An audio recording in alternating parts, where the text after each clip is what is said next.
This episode is brought to you by LifeLock. Not everyone is careful with your personal information, which might explain why there's a victim of identity theft every 5 seconds in the US. Fortunately, there's LifeLock. LifeLock monitors hundreds of millions of data points a second for threats to your identity. If your identity is stolen, a US-based restoration specialist will fix it, guaranteed, or your money back. Save up to 40% your first year by visiting lifelock.com/podcast. Terms apply. That moment when you realize your skincare is actually working. That's Rodan & Fields, the #1 female dermatologist-founded skincare brand in the U.S. Designed by 2 dermatologists who don't just know women's skin, they know how to formulate for it. Rodan & Fields, love what you see. Tap the banner or visit rodanandfields.com/Spotify to get your exclusive welcome offer. This episode is brought to you by Netflix. 3 couples, 4 vacations, a lot to unpack. Watch The 4 Seasons, a new series starring comedy favorites Tina Fey, Steve Carell, Will Forte, Coleman Domingo, and more in a hilarious and heartfelt love letter to long-term relationships. Based on the original Alan Alda film. Watch The 4 Seasons, May 1st, only on Netflix. Parents of tweens, if you're familiar with far-off drop-offs... Dad, stop, right here. Or get DMs about what's for dinner, you may be experiencing tween milestones. For your son or daughter, these can start at age 9. HPV vaccination, a type of cancer prevention against certain HPV-related cancers, can start then too. For most, HPV clears on its own. But for those who don't clear the virus, it can cause certain cancers later in life. Embrace this phase. Help protect them in the next. Ask their doctor today about HPV vaccination. Brought to you by Merck.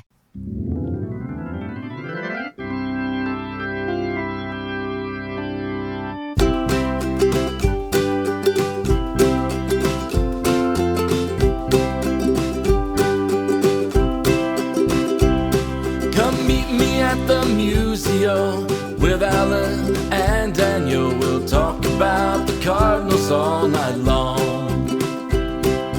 Everyone come gather round, listen to your favorite sound. We'll talk about the Cardinals all night long. We'll talk the games and all the rest, about the team that we love best. We'll talk about the Cardinals all night long. We're gonna talk about the Cardinals all night long.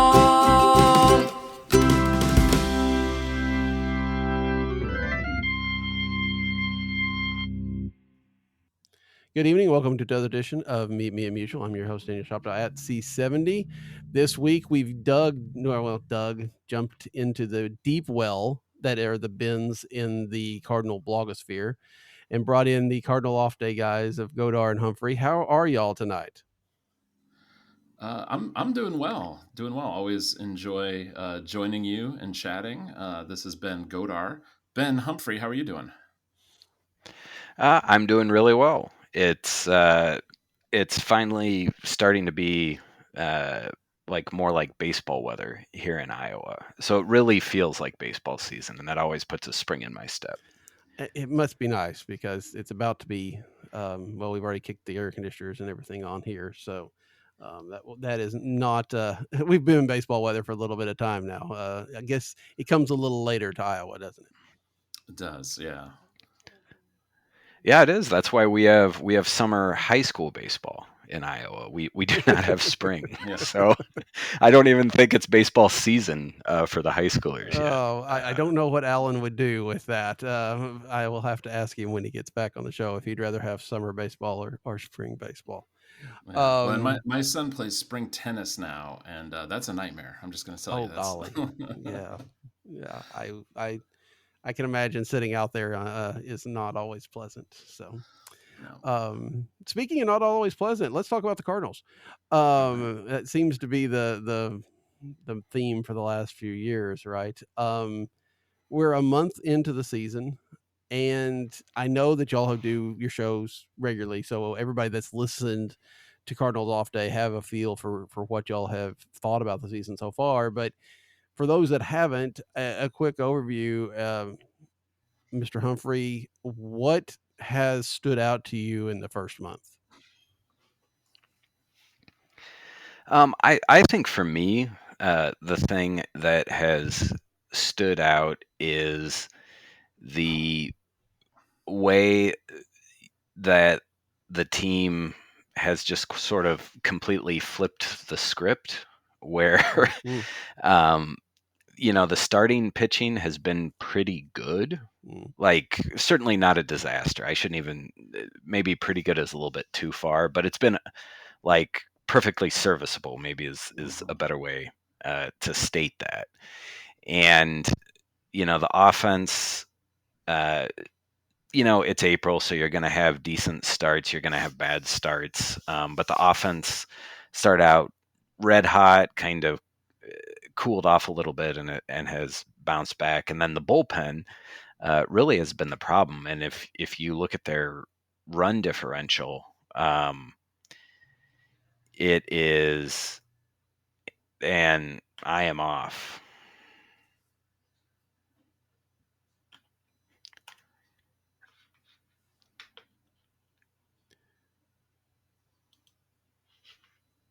Mr. Godar, can you hear Ben? No. I think Okay. he kind of he cut out for me too. Okay. I was trying to wait for it to come back on. It has not yet. So Yeah. Well, do you want me to jump in, Daniel? Sure. Go ahead. Well, I guess it's your question. Kind of what what has kind of the takeaway been so far?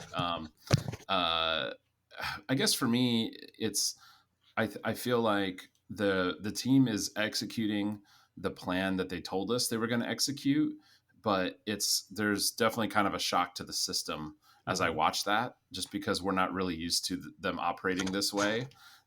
So I feel like a lot of my experience this season has been sort of like checking myself, where I'll start to go down a road of like, well, why don't they do this, or why don't they do that? And it's like, well, no, that's not what they're doing. And to be honest, it reminds me, Ben and I live in Des Moines, which is a AAA city, so I go to a fair number of like AAA games. It kind of reminds me of watching a AAA game, because you can go to a AAA game and you have no idea that starting pitcher, the dictate from the organization might be for this guy to pitch 3 innings today.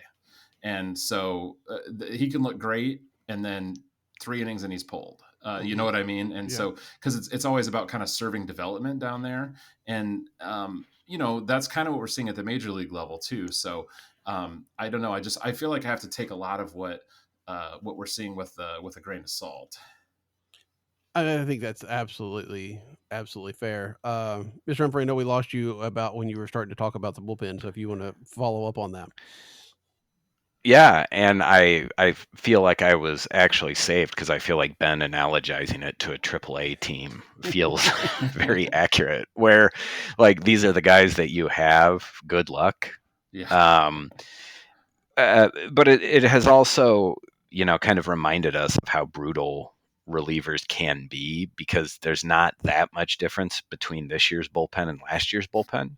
Yeah. And, I'm not someone who's sitting here, yelling about the manager's bullpen choices this year, but I also wasn't someone who felt like he should get manager of the year votes because of his bullpen choices last year. Like the relievers are sinking or swimming, and for whatever reason, they are doing a lot of sinking earlier this year, and they just haven't been able to find, a couple more acceptable solutions down there. And, it gets ugly sometimes. And as a fan, when you're watching that, it's brutal. Like especially if it's like, the 8th inning and you watched this whole game, and, they cough up the lead, and it's a game they should have won, and it winds up in the loss column. So that can be particularly difficult to watch. Whereas it's probably easier to find something to be positive about,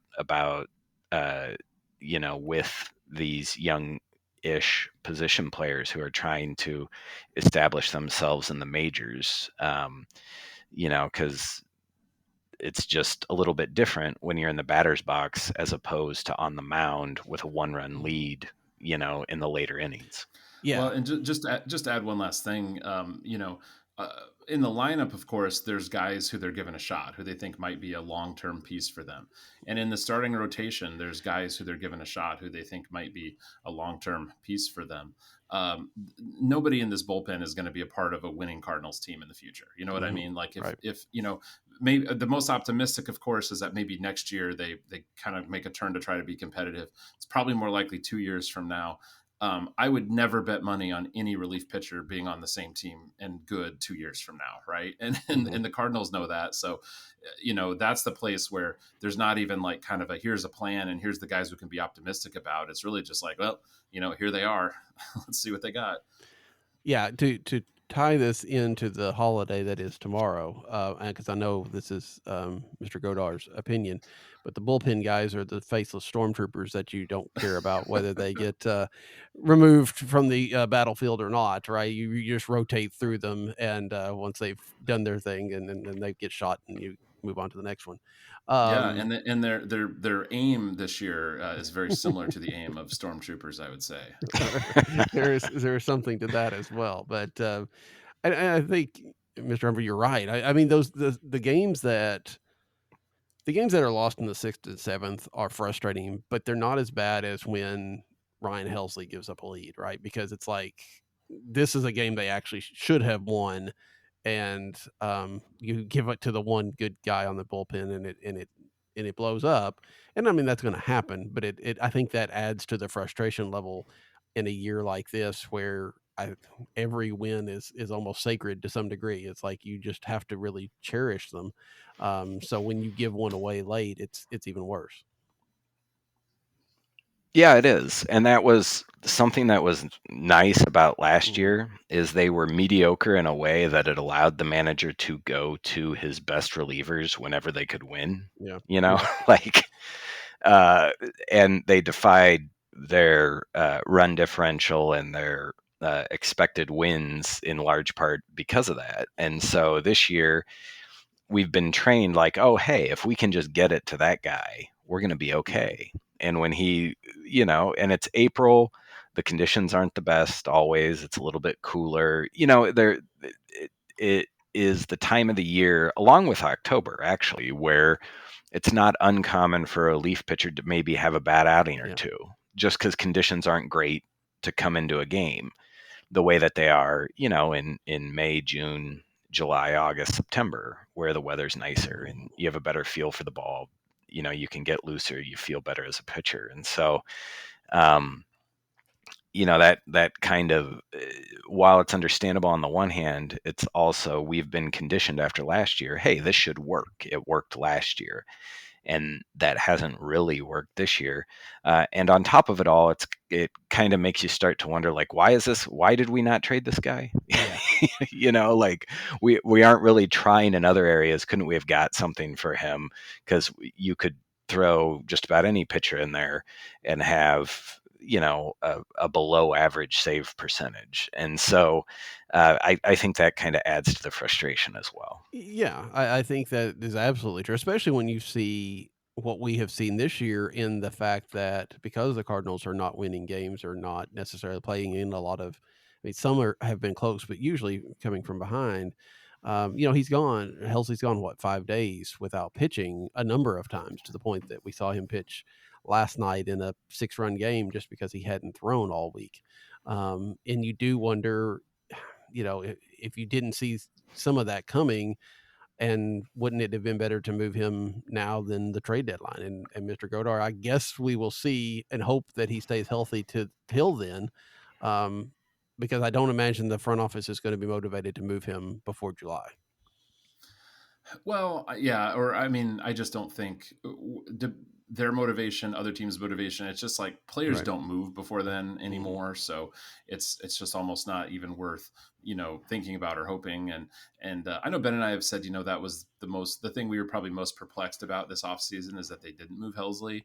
I feel like I need to qualify it with there is always the thing that like we don't know what offers were out there, right? So I suppose hypothetically, there just wasn't anything great out there, but it just feels like you'd have to have like literally just about nothing, to not make that a move that you would make, because yeah, like a relief pitcher that seemingly has value is like, you should trade them. I mean, honestly, like if you are winning at the trade deadline and you have a relief pitcher that someone else will pay you for, you should probably trade them. You know, you just like, they're just, you cannot rely on them. And so if you can, convert them into a position player, a minor league guy with upside and, years of team control, just about anything is more valuable than a relief pitcher.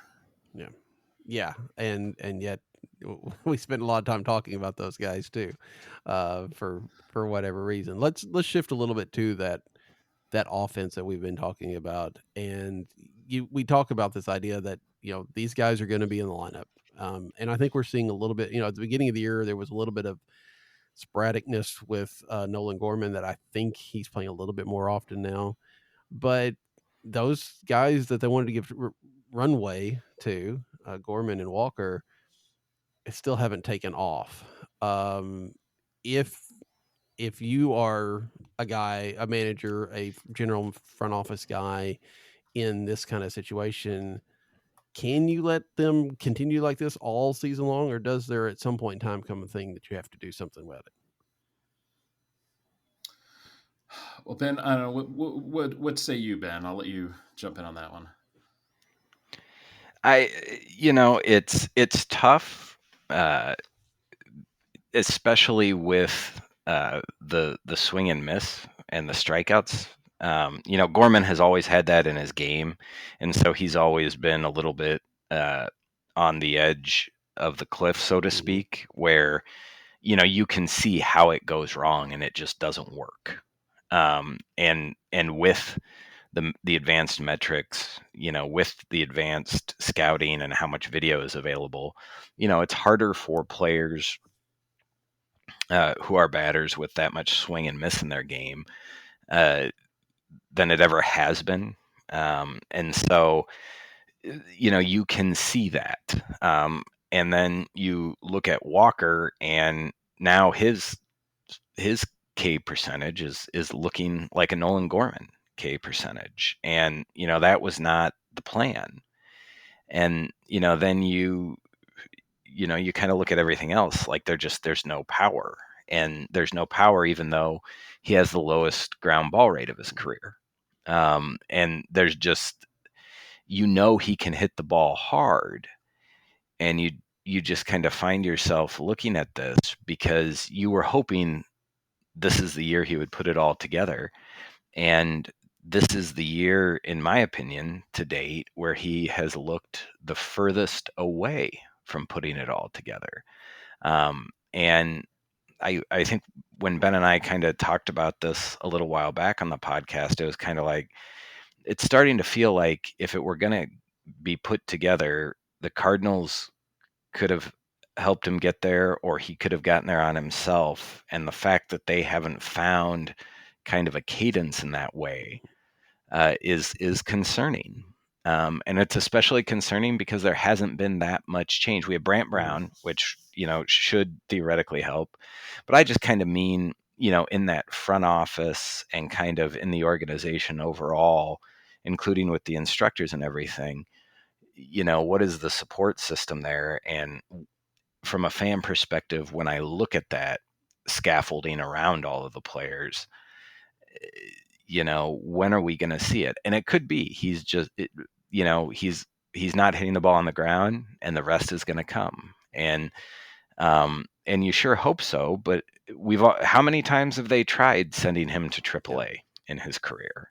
And what's the benefit? So I don't know what that conversation is like, because what you really worry about is, damaging his confidence and his mental outlook to an extent that he's not going to get back to where he needs to be with the St. Louis Cardinals. And what do you do then?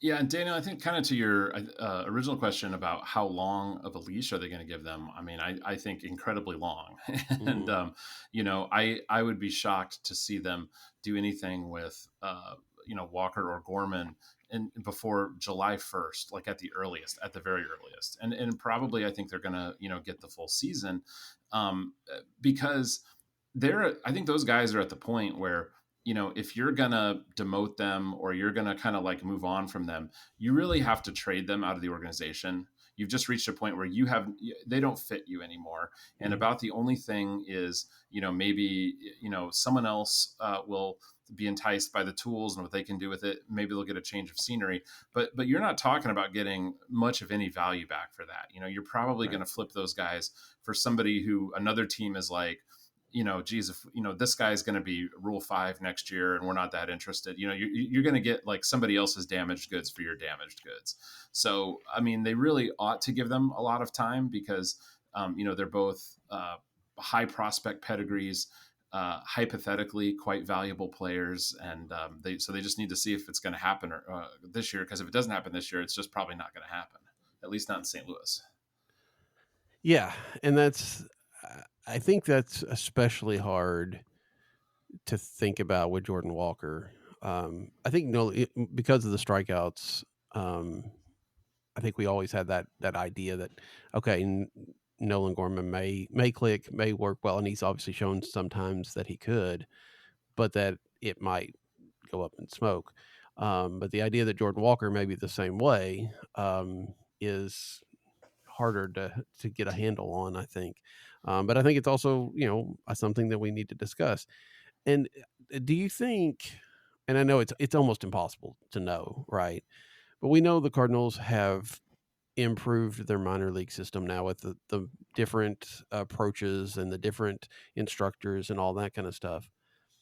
But is it too little too late for guys like Gorman and Walker that they're just kind of the lack of development that they got at the times where they needed it is just going to be almost impossible to overcome, and you're just going to have to hope that JJ Weatherholt and the people that get drafted this year are going to be able to take advantage of this improvement, or can an old dog learn new tricks, I guess, to some degree? Well, I mean, old dogs can learn new tricks. If you look at the Dodgers, for example, right? I mean, the Dodgers have, turned, Tommy Edman into Mickey Mantle. So, and consistently, this has really been their move, right? Is, go find some kind of, second base, third base, outfield type guy who maybe has gotten kind of fringy in his previous organization and turn him into a superstar. And they're doing that at the major league level. So it definitely can be done. And I think the Cardinals have lacked quality player development at all levels of their system. So what I think is challenging, Daniel, is, so we know that's true. So we can always look at guys like Gorman and Walker and say, well, this is the result of the poor player development in the Cardinals system. But the truth is there's also just guys that just kind of like at the end of the day don't have it.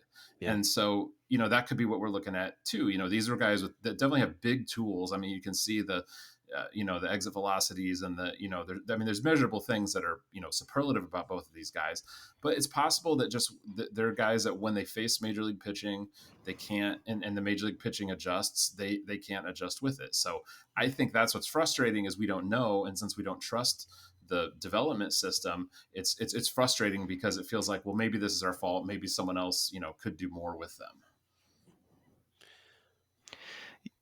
Yeah, and I think also, it's a recurring issue with these players, and then you can take a step back and look around and think to yourself, well, if it's the Cardinals, what about Victor Scott II? If it's the Cardinals, what about Lars Nootbaar? If it's the Cardinals, what about Brendan Donovan? If it's the Cardinals, what about Mason Wynn? Right? Like there are guys who are figuring it out and putting it together. And, then you have these two guys who probably have, with the bat, as high a ceiling as anyone. And it's very frustrating because these two feel like, they could be your number 3, number 4 hitters for 10 years because of that power. And it's so enticing. And, what about these two is not letting them take that step? And it's just one of those riddles that's very frustrating as a fan as you're living through it. And it's there's no doubt in my mind it's also very frustrating for them. Oh yeah. And we know everyone's working hard to make this happen, but that this is the season where they're, as Ben said, getting a very long leash to make it happen. And why are we not seeing the positive indicators that we're not seeing from other players? And if we were seeing those positive indications, I mean, this team might be pretty good. Like if these two were hitting, that's a real tough lineup. Oh yeah, it's the lineup that we saw at the beginning of the year, right? I mean, that's part of Yeah. why it was so successful. Is those guys? Well, less Nolan Gorman because he went on the injured list early on, but especially Jordan Walker, came out of the gates hitting well enough that we thought, okay, it's here we go. We're starting to see that development, and then somewhere along the way, almost everybody has fallen off a cliff, right? I mean, the team that was hitting home runs, at the top level. They seem to hit them in bunches, right? They hit them in 4 in an inning earlier this week, but for the most part, they're not putting the ball out of the ballpark, and it starts to look like a lot like last year. Even though you've got guys that, at least somewhat, like Victor Scott II, have taken that step forward. So yeah, I think I would really like to see that lineup come back. I think all of us would. Well, Ivan Herrera's coming back, and that might Yeah. help that lineup to come back. Because I think Herrera, along with Scott, are the two hitters that really look like, okay, these guys are asserting themselves as real and good major league quality talent. But I just think it's worrisome because is that enough, right? If that's if those two guys kind of assert themselves, and you add that to Mason Wynn, and then Donovan and Newbar, I feel like we already knew these guys were solid players. I mean, if that's what you're rolling over to next year, I kind of feel like, I think a lot of us have just assumed, well, next year they're going to be next year they're going to go out and sign guys and be competitive. But it's like, I don't know if all you've developed this year is Scott and Herrera, and you've got Liberatore maybe on this pitching side or whatever. Like, have you really taken enough of a step forward to say, oh, now we can go out and just add a couple pieces and be a contender? I don't know that you have. Go ahead, Ben. Well, and I think the real problem when you look ahead, and we were just talking about the bullpen, and I think the bullpen, Ben and I have referred to it as the hangover of bad pitching development decisions, right? And nowhere is that more evident than they don't really have a pool of arms to supplement, the bullpen the way that they have when they've been successful. In particular in the early 2010s, right? Like they were able to dip into the farm system and bring up pitchers who can step into a major league bullpen and be effective. And they don't have a lot of those guys anymore. And so when you're looking at using money on the major league payroll, if Jordan Walker and Nolan Arenado can't emerge as a middle of the order hitter, or Ivan Herrera, or two of those three guys, then you maybe start to look at, well, we might need a bat. And if they need a bat, that's less money than that they have to sign pitching, because they are going to need pitching next year and the year after that. It starts to be a real problem, which all circles back to, as Ben said, they're going to have a really long leash because they really need them in that lineup, and they really need them to emerge as the type of hitters that a lot of the folks who watch prospects and the organization was saying they could become. Yeah. I mean, you're right. I mean, and I know, I mean, I guess we watch JJ Weatherholt. We see how he does, and you hope that if Nolan Gorman doesn't develop, that maybe Weatherholt takes over and does, obviously not with the power that Gorman had, but at least brings something to the table. I mean, if Jordan Walker doesn't, you're right. You have to go outside the organization because maybe Chase Davis develops into something that nature, but it's not going to be what you expected. And, that's, and you're right. If we'd much rather, they're not going to spend in unlimited dollars. So that money should probably go to pitching. yeah, it's a bit of a mess. I think we might say, if those guys don't develop. But I think I want to talk a little bit about Victor Scott though, because that has been maybe the biggest surprise to me this year. Just I thought he would be better than he was last year, but I don't think I would have expected him to develop as much as he has so far. Um, y'all are of the right age and probably watched more baseball back then. Is he a modern and better version of Vince Coleman? What do you think, Mr. Godar? No, I think he looks like he's much better than Vince Coleman. Okay. And believe me, I loved Vince Coleman when I was a kid. I mean, he's stole a million bases. That was so fun. If you go back and look at Vince Coleman's numbers, Mhm. that was all he did. And Vince Coleman played left field because as fast as he was a pretty lousy defender. And no power, did not get on base with walks the way that you would hope a guy like that would, because again, no power, like what, throw it down the middle. Right. Right. So it's way too early, of course. And Vince Coleman had a good major league career, so I don't want to say, oh yeah, Victor Scott has eclipsed him. In fact, Vince Coleman's, I guess, a Cardinals Hall of Famer now. So, Yeah. But then again, everybody is at this point. So, Scott's a guy who, like, and honestly, like, I need to go back through our like kind of preseason episode, I think, Ben, to scrub it, because I think I said some not like negative, but I just was not very optimistic on Scott. Just because last year we just we didn't see a lot there, and I recognize he was young and there could be some improvement, but it was just like boom, like no, he's he's added so much. He's what he's doing with the bat. Hitting the ball with authority, line drives, home runs, even, a huge step forward. And it kind of shows you that we are in this just interesting time now where certain guys can, tap into something, through that sort of player development process and really take off, I think, to a larger degree than they used to. And when guys tended to follow more expected, I think, curves. But again, it's always hard to say, is this instructors within the Cardinals organization that he was working with? Is this kind of outside people he was working with on his own? Is it kind of, just stuff he started doing through his own initiative? It's hard for us to know what the secret sauce is, but it's certainly exciting to see it in a player like Victor Scott, especially a player as just toolsy as Victor Scott is, that, the ceiling gets really exciting. Yeah. And, we always throw the caveat in that it's early. Yeah. And it still is early. But Fangraphs, number one, we all have the eye test, right? Like, he looks better. His body language, his swings, you can just go down the line. His jumps on balls in the field, his jumps running bases, everything he looks more confident.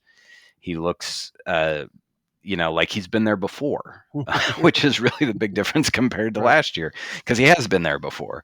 But I think, in terms of hanging your hat on what he has done early, there was a very good post on Fangraphs looking at his peripherals and how it's, not exactly what you expect to see. Nowadays we're conditioned to, oh, hey, this guy has started pulling the ball out of the ballpark, right? Like in the air.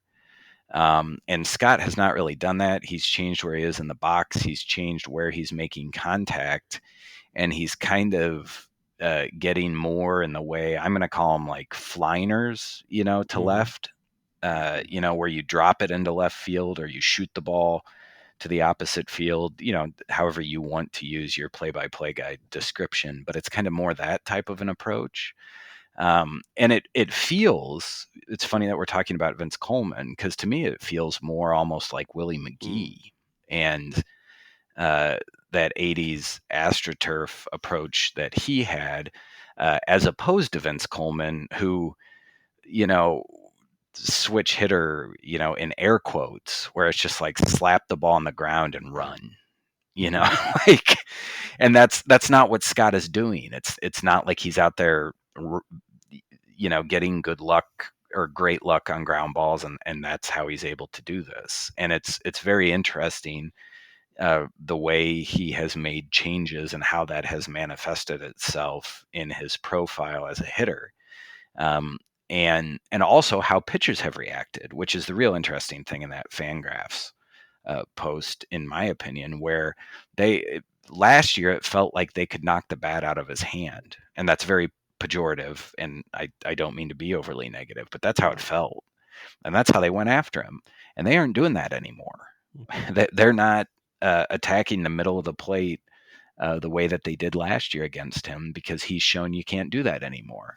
And so it'll be really interesting to see in the next month, 2 months, where does his batted ball profile go, and how does his offensive production look? Because I don't know if the pitchers right now have a book on Victor Scott and know how to attack him to get him out, and that's fun to see when you're watching a young player, and especially one with as much speed as he has. Yeah, it's been really interesting, and it again, it's that interesting contrast. We saw Mason Wynn, when he first came up, he struggled, and then the next year, kind of put it all together. That experience helped, and the same with Victor Scott. But then, again, you go back to Gorman and Walker, who have had plenty of major league experience and have gone back and forth, and it just doesn't click for them. And so you do wonder, how much of it is organization and how much of it is the player.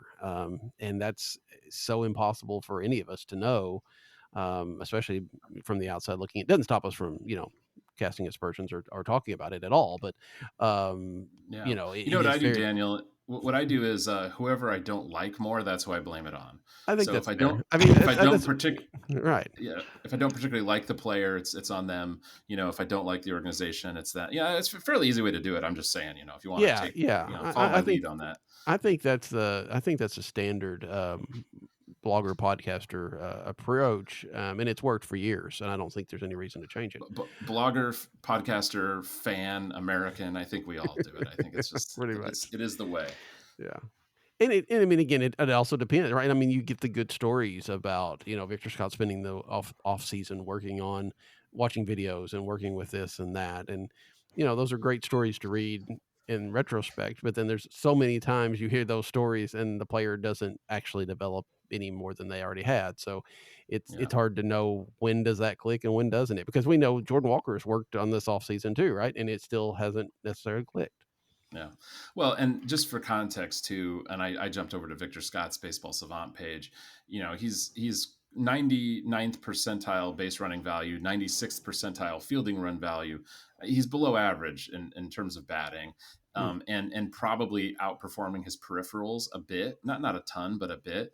But I think what's important to keep in mind is Victor Scott does not need to be that good of a hitter because of those, because of the speed, what the speed can do, and because of the defensive value at a premium position. So, if Victor Scott can, be like a 90 weighted runs created plus type player, that's more than good enough for him to provide good value. He just needed to be good enough hitter to send Michael Ciani to the minor leagues, and he's done that. So that has worked out pretty well. So, is there anybody else on the offensive side of things that y'all just really stand? I know we've kind of touched on Lars Nootbaar here a little bit. I think his approach has been very interesting and very, very refreshing to some degree. But is there anybody else that has really stuck out to you, Mr. Humphrey?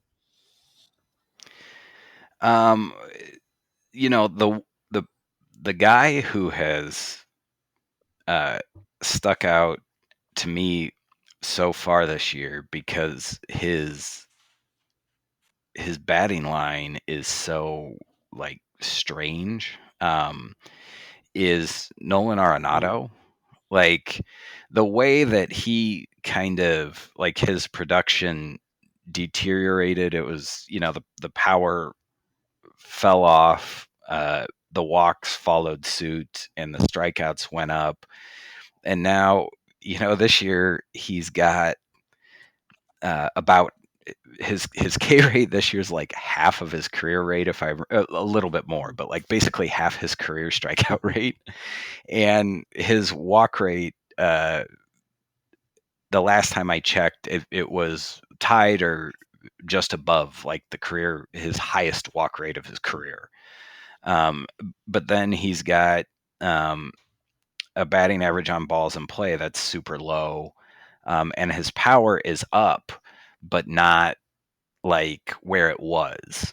But way better than the last couple of years. And, I just kind of look at that and I'm like, well, if this batting average on balls in play goes up, like this is a guy who, is an above average hitter.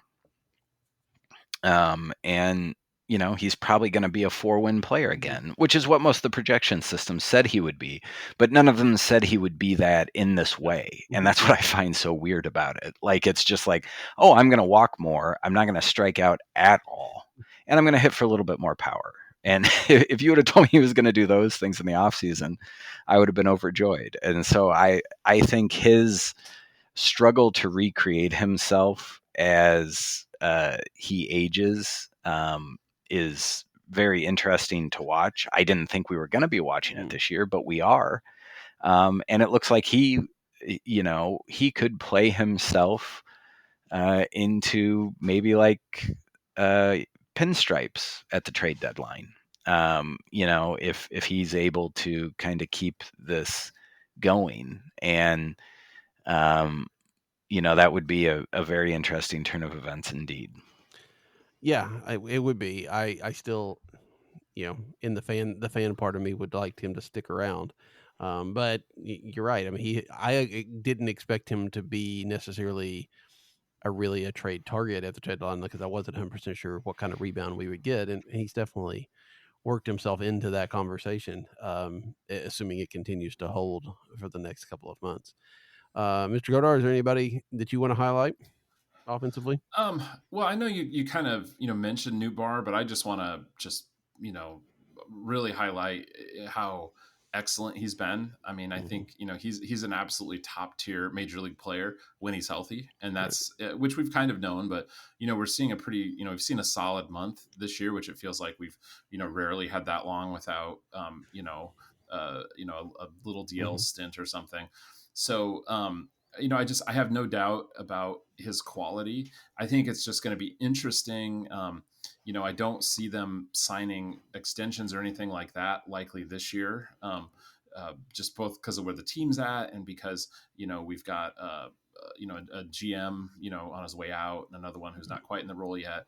But you get to next year and he's already, ARB 2. So, is this a guy who, if the level he's producing at, he is the kind of guy that teams lock up, and it'll be interesting to see now again if the injury kind of bug comes back at the level it has been. I certainly understand not doing that, but I don't know. It's just he's exceptional, and I guess it's more of a kind of question for the future.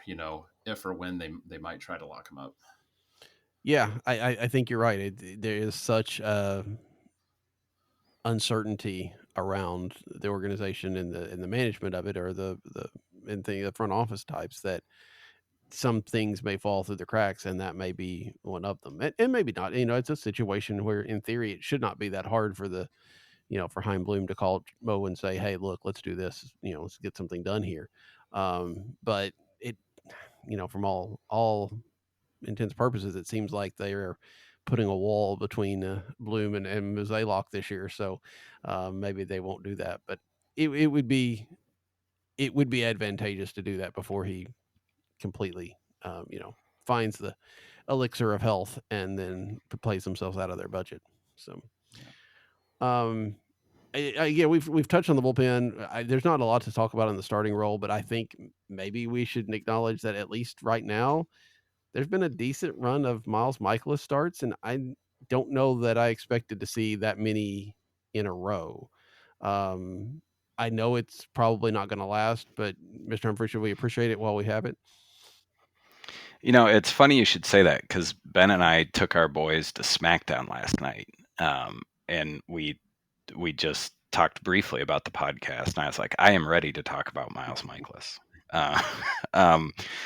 And it's we've talked about it a little bit on our show, how he looks better, his peripherals are better, and he deserves some credit for that he's not just coming out here and trying the same thing over and over again. He is trying a different approach. And I think it should be said, and this is the problem with the Cardinals' approach, is when you have guys who are getting by on this type of approach where it's just induce weak contact, the margin of error is smaller than if you can induce swings and misses, because when you induce swings and misses, you also tend to get the weak contact. And so when you take away those swings and misses, you take away the one sure way to get a batter out, and that's not have him hit the ball, right? And Mikolas doesn't do that. And so, there's going to be ups and downs. It's good for him that he's been able to piece this together. And, the team, frankly, needs innings from him because, you look at that rotation and there's definitely some health question marks. And also question marks about, how much of a workload, in Libertor's case in particular, how much of a workload do you want them to have this year? And so they need him, and they need Fedde, and they need Gray. And so far, they've gotten Mikolas, and Gray's been pretty good, and Fedde looks like an unmitigated disaster. And is very concerning. So no one is more sick of Miles Mikolas' shtick than me. Like, I will be happy when he is gone and I don't have to watch him in any capacity anymore. But I think he deserves credit for the way he's pitched to start the year, because he's done a pretty good job. There was a reason I was a little bit hesitant to bring that up, so I wasn't sure exactly how it would go. Mr.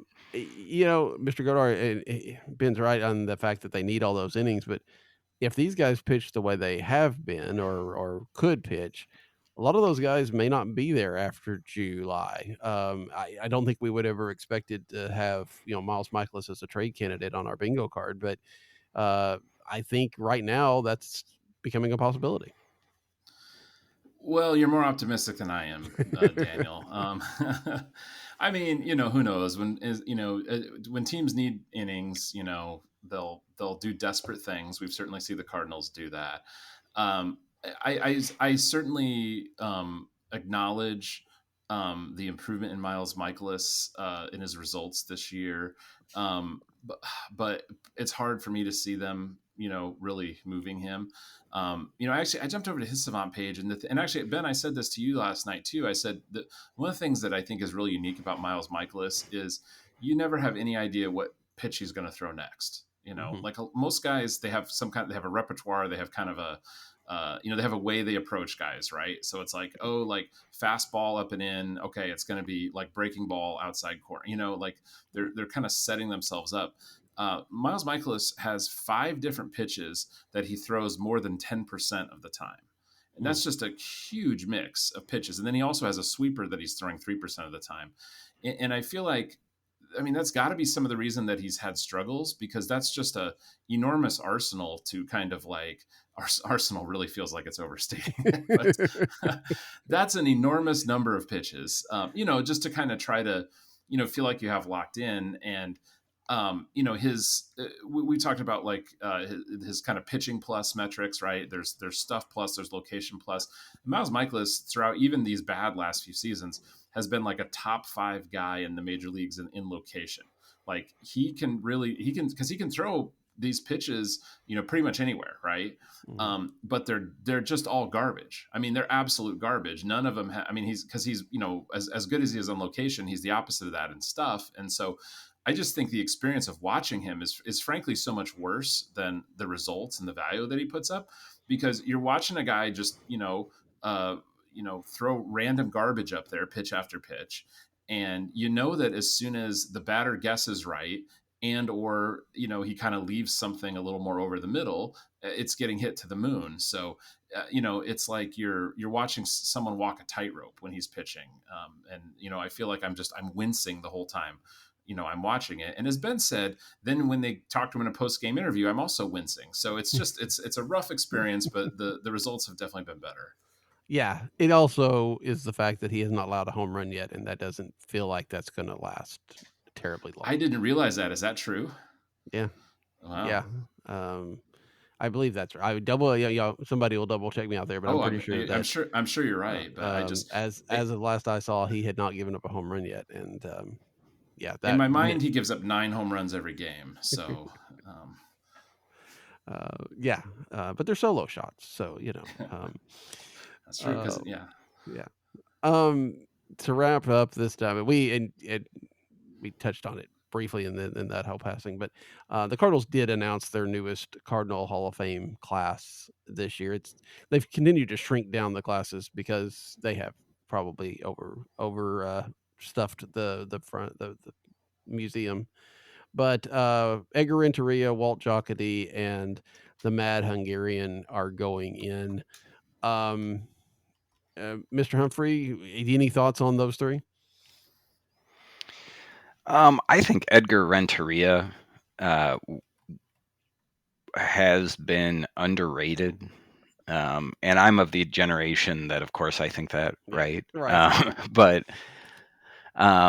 you look at some of his early 2000s seasons, and he was a very good player, and I think the MV3 kind of made him overshadowed a little bit.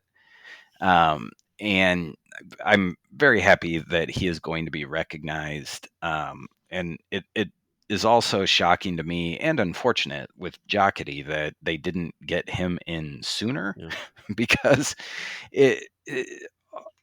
he, even though it did not end well, his run with the organization was pretty incredible. And they turned around a middling organization from top to bottom, and he put together some of the best baseball teams many of us will ever see in our lives. I'm frankly rather surprised. Like, didn't they put Comiskey in? Yeah. Like they put Comiskey in before Walt Jocketty, and I'm still struggling to understand why that was the case. The choices have been interesting, and you can't all blame. I mean, that one you can't. That one's a red ribbon committee or whatever the case may be. Fan voting has been interesting in this whole thing as well. But Mr. Godar, do you have thoughts on those? I struggle a little bit. I'm someone like the National Baseball Hall of Fame. I'm just not interested in like the arguments people have on it because I just kind of feel like it's just kind of highlighting people. It's telling the story of the game. I'm really not interested anytime people want to like really really dissect like who's in the hall, who's not. So it's funny though, like with that attitude, I have to say the Cardinals Hall of Fame, it has, I don't know. I mean, on the one hand, every player that they recognize, I think it's great for them as a person, and it's fun as fans to to see these guys come back and to think about them. But I know next year's class, the nominees include, I think, Fernando Vina and Bernard Gilkey and Shane Robinson. And I'm joking, but I think there's probably people that aren't sure that I was joking, and that's the problem because it's just like, so it just as it kind of stretches out, unfortunately that kind of becomes my reaction sometimes with some of these guys. I'm like, really, but I certainly liked Edgar Renteria. He was a good player. Did he have a career of the length that, like, in my gut, I feel, Cardinals Hall of Fame? Well, maybe not, but who cares? He could still be there. And, and I agree. It's nice to recognize Walt Jocketty. You always have the thing, like, how much are you going to recognize, people in different roles that outside the field? There's always a question about that. I mean, that said, I guess if I'm being honest, as much as he has really frustrated me for many years, I think the Mad Hungarian is the one who makes the most sense because this is somebody who, had a memorable, if not necessarily like long or always exceptional playing career, but was a good and memorable player, but has continued to play a role in the organization, for years and years and years. as much as I really, really got tired of listening to him on broadcast, particularly later on, when I would go back and just happen to see a broadcast from like earlier in his career, he was much better. And I think just, some of that is him, just kind of getting older and curmudgeonly, and us just getting kind of tired of him. So, I think, of those three guys, frankly, that's somebody who has been a part of this organization for, 40 years. Yeah. So, to me, that's the kind of thing that makes sense. Right. So let's hear what Ben thinks of the Mad Hungarian.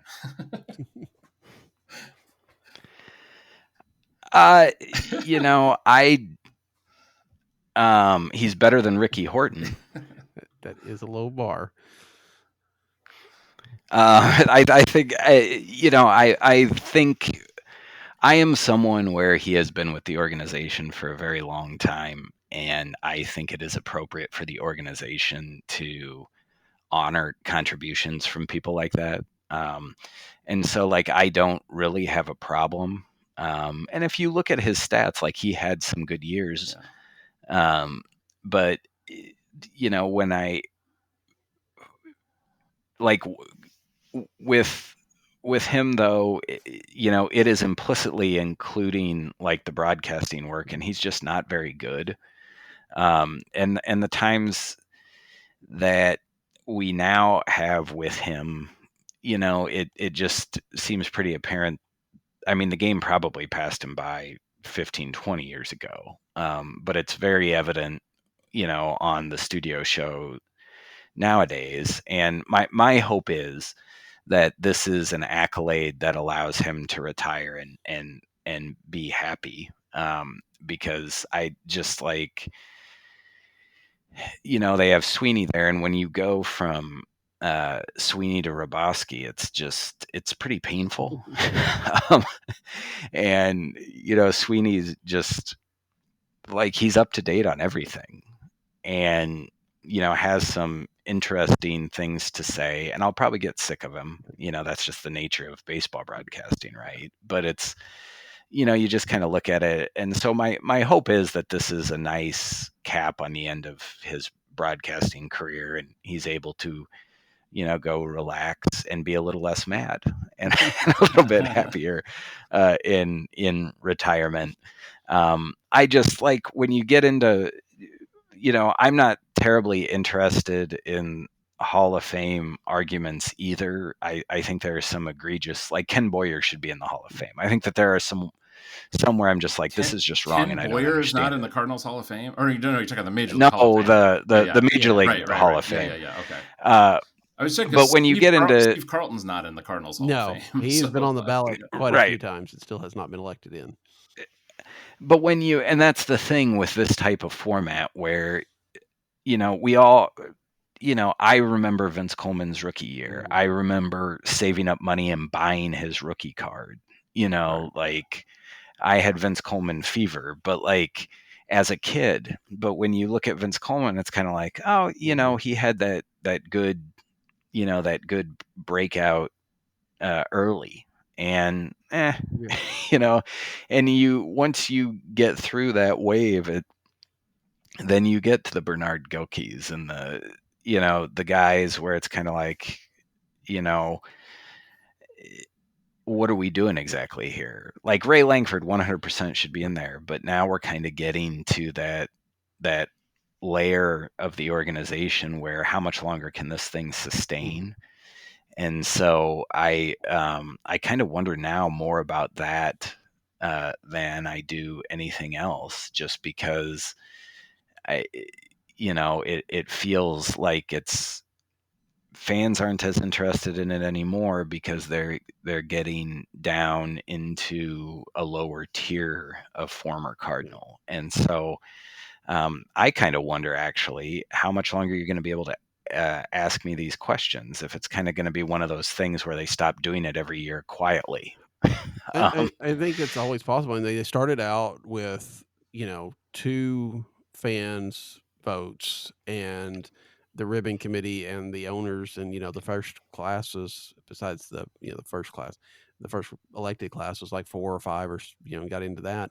and now they've cut it down to one fan vote, and the owners don't always pick one, and you're still running into that. Now, of course, next year is Albert and Yachty, and that'll take care of that. And then you've got Wainwright and Matt Carpenter, and there's a few others that are coming. But you're right. At some point in time, do they shift to every 2 years? Do they shift to trying to do something else?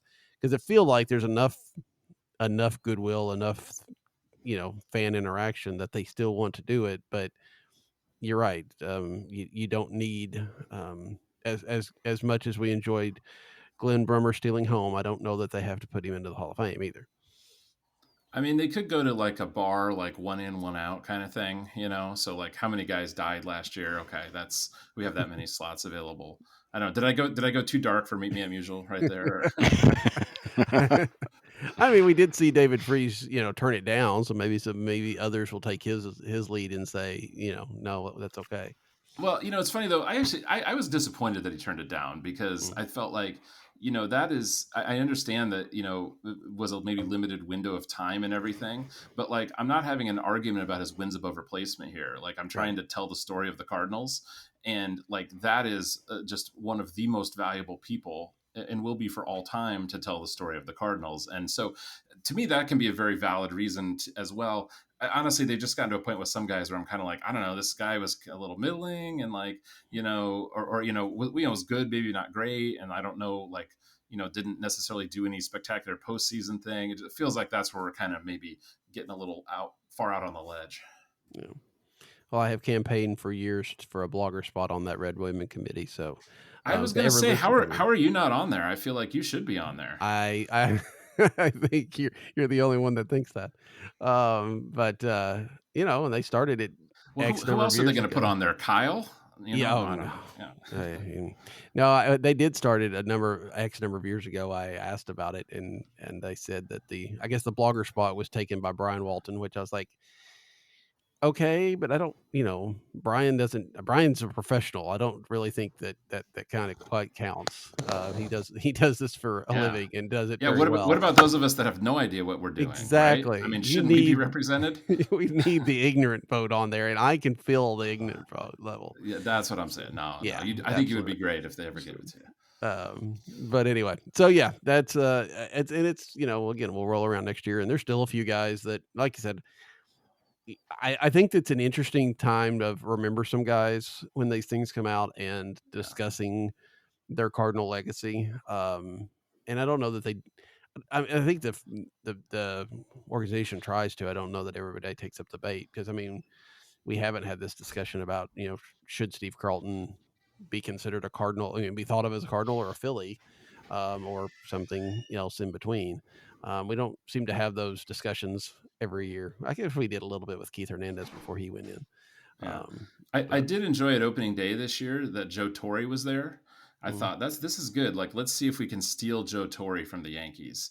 Because there's guys that the Cardinals, let's be honest, have kind of stolen from other organizations. Scott Rowland is in the Baseball Hall of Fame as a Cardinal because like the Cardinals still do stuff and recognize their old players. You know what I'm saying? Yeah. Like, if the Phillies did that more, I think there's a good chance he'd be a Philly. So let's keep that going. Let's steal Joe Torre. I'm sure there's some other guys we can kind of claim or reclaim as well.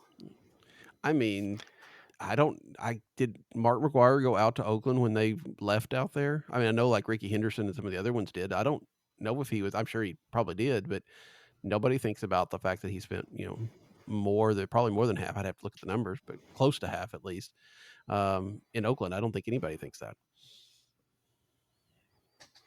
Yeah, and we might steal Nolan Arenado too. Yeah. Before it's all said and done. I could easily see Nolan being a part of the Cardinals after retirement. I cannot imagine him spending a whole lot of time in Colorado. But, No, not at all. So even though apparently he still has a house out there, but yeah, it's weird, and I'm all for it. If the best fans in baseball cannot get guys to sign under market extensions to stay in St. Louis, the least we can do is steal some Hall of Fame plaques for the organization. Absolutely. That is our motto from now on. So, guys, it has been fun as always to have you on here. Let's see, what have you got another show next week, right? Yeah, what is it? Next Thursday, I think, is the next off day. Yeah, there's 3 or 4 Thursday off days in a row, so we're going to be weekly, pretty much. I think for the month of May, if I remember correctly. It must be a bit. You don't really get to shake the rust off, right? I mean, Ben Godar and I were talking a little bit about this beforehand, but y'all go fairly quiet over the winter, and then April comes along, and there's off days like every fourth day or something like that, and y'all have to continue to churn out content. That you don't really get to stretch. You have to dive right in. Daniel, Ben and I stay in peak podcasting condition all off season long, and I don't even want to get into our off season regimen, but it is intense because we always give 100%. Yeah. Ben, is that what you were going to say? Well, I was going to say 110%. Oh, yeah. I mean, y'all train for 174 shows, right? Well, yeah, you never know when you're gonna need to do the emergency pod. It just so happens that the St. Louis Cardinals didn't give us anything really to talk about this offseason, so we were even more quiet this offseason than we typically are. And we were, we were talking about how we were going to talk about the Nolan Arenado trade and we thought it was happening. Like before even any of the rumors, like we were plotting it out and, totally foiled on that front. And then it was just kind of like, well, what do we really even have to talk about? And the answer was not too terribly much. And so, it's been a welcome thing to have games going again. And, they have a pretty steady stream of off days, this month. So we'll be filling the airwaves with our commentary quite a bit this month. And I guess I should ask, being that y'all are in Iowa and the home of blackouts, but has the streaming worked for y'all well, or is that what you're doing? Yeah, we're both streaming, right, Ben? Yeah. I think we're both doing the FanDuel streaming. And I've always, I mean, honestly, I've just spent stupid money, over the years. I've always had a TV package of some kind. So I did everything. There were years I would do MLB, the MLB package, and frustrate my way through a VPN for the season. More recently, I generally would subscribe to DirecTV or Fubo or whatever the paid package was that you could get everything on. But it's definitely, this is, I think, the best option that we've had. Yeah, I made the mistake. I tried to buy the season long pass for opening day and it didn't work. So I on Amazon Prime, and I was just like, you got to be kidding me. I've lived through all these blackouts and I can't get this to work. But then I canceled that and I went monthly on Amazon Prime for FanDuel. So it's more expensive, and that has worked without any issue. And it is nice after so many years being blacked out in Iowa for so many teams to be able to stream their games in addition to MLB TV. It's pretty weird because I became more familiar with some of the East Coast and West Coast teams than the other Midwest teams. Yeah. Even though we live in this area, because some of them you cannot even watch their games on cable here in Central Iowa, but they're blacked out just because of the MLB blackout rules. And it's pretty wild. So, like the Twins and basically the AL Central teams from states that border Iowa, you were hard pressed to be able to watch them on television. And it was, and I think it still is pretty sad that that's the case. Yeah. And I think we're working toward getting rid of it, but it's still a process. So, all right. Well, look forward to the next episode. Look forward to y'all joining me again at some point in time. And until next time, for both Bens, I'm Daniel. Good night.